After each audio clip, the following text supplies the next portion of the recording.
भारतामध्ये वैद्यकीय क्षेत्रातील पदवी अभ्यासक्रमामध्ये प्रवेश घेण्यासाठी नीट परीक्षा घेतली जाते. MBBS, BDS, BAMS, BHMS, BUMS, BVSC ह्यासारख्या कोर्सेसना ॲडमिशन घेण्यासाठी नीट परीक्षा घेतली जाते. ही नीट परीक्षा नॅशनल टेस्टिंग एजन्सी म्हणजे NTA मार्फत घेतली जाते. 12वी सायन्समध्ये फिजिक्स, केमिस्ट्री आणि बायोलॉजी विषय असणाऱ्या विद्यार्थ्यांना ही परीक्षा देता येऊ शकते. संपूर्ण भारतासाठी एकच एंट्रन्स एक्झाम घेतली जाते. ह्या परीक्षेमध्ये MCQ पद्धतीचे प्रश्न असतात. नीट परीक्षेमध्ये मिळालेल्या गुणांनुसार सरकारी किंवा खाजगी मेडिकल कॉलेजमध्ये ॲडमिशन मिळते.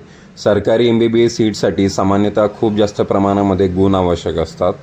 थोडक्यात काय तर डॉक्टर किंवा वैद्यकीय क्षेत्रामध्ये करिअर करायचे असल्यास नीट ही मुख्य प्रवेश परीक्षा आहे. 2026ची नीट परीक्षा 3 मे 2026 रोजी झाली होती, ज्यामध्ये 23 लाख उमेदवारांनी ही परीक्षा दिली होती.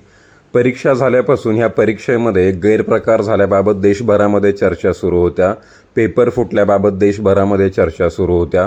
त्यानंतर नॅशनल टेस्टिंग एजन्सीने ह्याचा तपास केंद्रीय तपास यंत्रणाकडे सोपवला होता. परीक्षेच्या पारदर्शकतेवर प्रश्नचिन्ह निर्माण झाल्यामुळे विद्यार्थ्यांचे शैक्षणिक हित जपण्यासाठी ही परीक्षा रद्द करावी लागत असल्याचं NTAने स्पष्ट केलं आहे. त्यानुसार अखेर 12 मे रोजी नीटची परीक्षा रद्द झाल्याची माहिती NTAने जाहीर केली आहे. आता नीटची परीक्षा रद्द केल्यानंतर विद्यार्थ्यांचं पुढे काय होणार आहे याबद्दल आपण समजून घेऊ. परीक्षेसाठी उमेदवारांनी भरलेले संपूर्ण परीक्षा शुल्क परत केले जाणार आहे. फेरपरीक्षेसाठी विद्यार्थ्यांना कोणतेही नवीन शुल्क भरावे लागणार नाही. परीक्षेचा सर्व खर्च NTA आपल्या अंतर्गत संसाधनातून करणार आहे. ज्या उमेदवारांनी मे 2026च्या परीक्षेसाठी नोंदणी केली होती त्यांची तीच माहिती ग्राह्य धरली जाईल आणि नवीन प्रवेशपत्र जारी केले जातील. साधारणपणे पुढील 15 ते 20 दिवसात नवीन तारखा जाहीर होतील अशी माहिती नॅशनल टेस्टिंग एजन्सीने जाहीर केली आहे.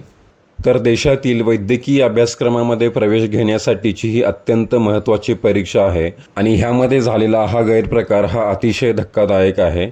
तर ह्या संपूर्ण प्रकाराबद्दल तुम्हाला काय वाटतं हे नक्की कमेंट करून सांगा.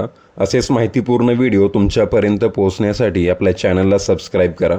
भेटू पुन्हा नवीन व्हिडिओमध्ये. धन्यवाद.